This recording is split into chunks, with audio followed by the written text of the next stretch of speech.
Hi, everybody. I'm Avery Travis in for Bryan this week. A fan of South Plains politics, here's your talking points. It's campaign announcement season. See who's tossing their hat in the ring and for which races.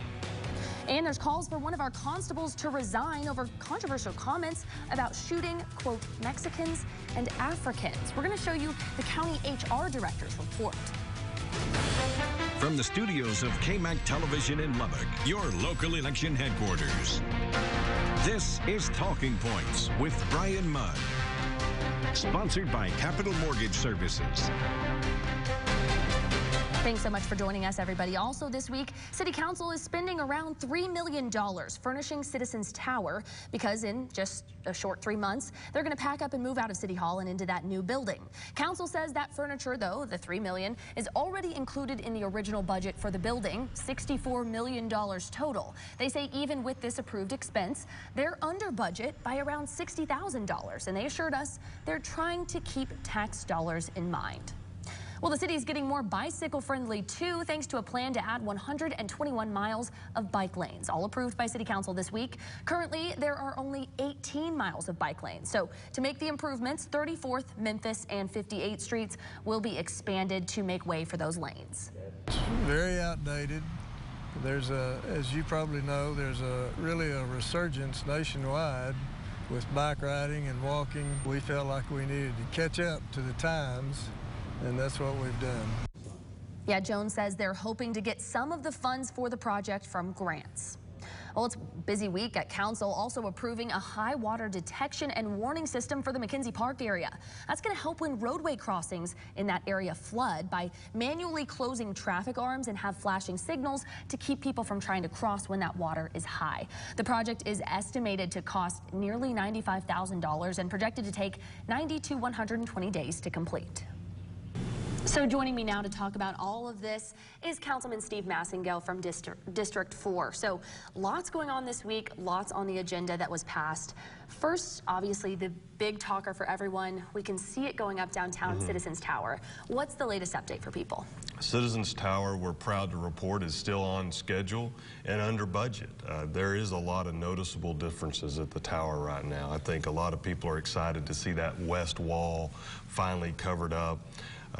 Elevators are going in and soon to be operational. Paint, there's cabinets going in, tile and bathrooms. So the pace quickens on the construction as we move forward to the November 1st move-in day. Yeah, really starting to look like a workable building down there. Something we obviously talked about this week was the cost of that furniture, the $3 million, which may sound like a lot to people out there, but if you could explain how that works into the budget. Sure. So keep in mind we're putting furniture in 188,000 square feet, and that furniture was in the original budget that was approved a couple of years ago by council. And as a reminder, that budget is $64.5 million, with 46.2 of that was the construction dollars. So we were pleased that staff brought us a recommendation back for furniture that was under budget for the furniture.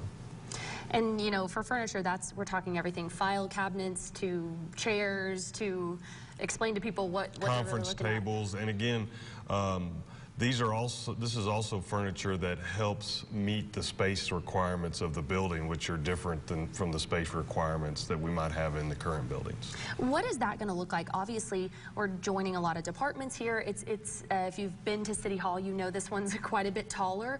What's that going to look like? How is that going to work for departments reorganizing and shifting into this new space? Well, we hope it will create some synergy, because there's a lot of departments that are spread out outside of City Hall and leased buildings, and so with the exception of fire, police, animal services, and the health department, we'll have everybody all in the same building, which we hope creates some efficiencies and also helps our citizens as they come and interact with the city of Lubbock at City Hall.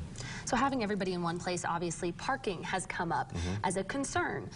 I know you guys have mentioned a 3-story parking garage that's in the works. Yes. Talk a little bit about that plan. So our parking really was impacted when we had the opportunity to enter into a land swap with a group of investors to move police headquarters from what was going to be city-owned property near the Civic Center to the block just south of the parking at Citizens Tower. And so when you realize what is happen there with municipal court coming in, police HQ is going to be there, LP&L and everything inside the tower.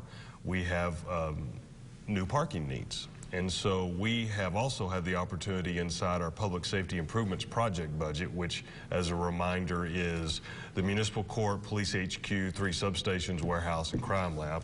Try to get all that in quickly.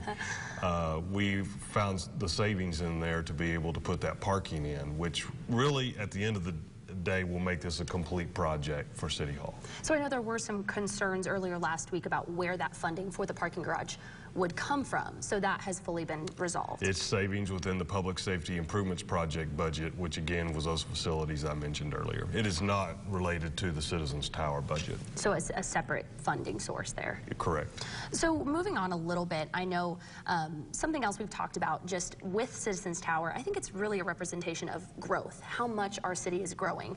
You guys are tackling that. Another thing this week, the bike plan, updating those bike lanes. Talk a little bit about, I mean, all over we're just seeing the growth of our city. Well, the bike and pedestrian plan specifically, that's something that's been needed for quite a while. And if you look at how our pedestrians cross major thoroughfares, it's a problem. And we haven't always planned well for that. There wasn't a bike and pedestrian plan in place when they built Marcia Sharp Freeway. But we're looking at many models that will always include bike lanes so pedestrians can pass through, and we call that a complete streets model. The study we considered on Tuesday also contemplated pedestrian bridges, for example, one crossing Loop 289 at Memphis Avenue. I know something we see a lot here, we report on it all the time here on KMAC, accidents involving pedestrians, obviously tragic and horrible. Are those things obviously you're taking into consideration here? Or is there statistics, studies being done, anything like that? Well, there is a lot of statistics and studies inside that document. It is tragic when we see a pedestrian accident or fatality, sometimes only a few feet from an actual crosswalk. And so we work hard to make sure there's adequate pedestrian access everywhere we can and within our funding capability, because even though we have that plan that we considered on Tuesday, it's not a funded plan. And so moving forward on that plan, what are kind of the next steps to get that funding rolling? Well, I think it's something we have placed as we consider new thoroughfares and we build new streets, and it'll be considered heavily as Loop 88 develops, the new outer loop which runs along 130th or 1585 as we know today. Yeah, that's another big project we're going to be watching as it progresses. Anything else, though, in the more recent horizon on the agenda for the council and that citizens should know about? I think citizens should pay attention to us Monday, Tuesday, and Wednesday. We'll have our 3 budget sessions as we consider the budget for 2019-2020. Those will be televised.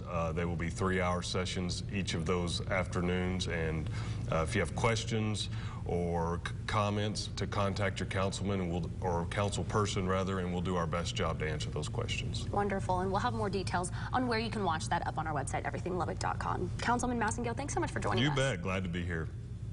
Well, let's do this week's poll question. Do you think the city is spending too much on furniture for Citizens Tower? Yes or no? Talk to us on our KMAC Facebook page and online at everythinglubbock.com. Just click on Talking Points and give us your opinion. Well, still to come here on Talking Points, former special counsel Robert Mueller, his testimony up in Washington this week making headlines, and we're going to have a recap with a focus on what our Texas lawmakers asked him.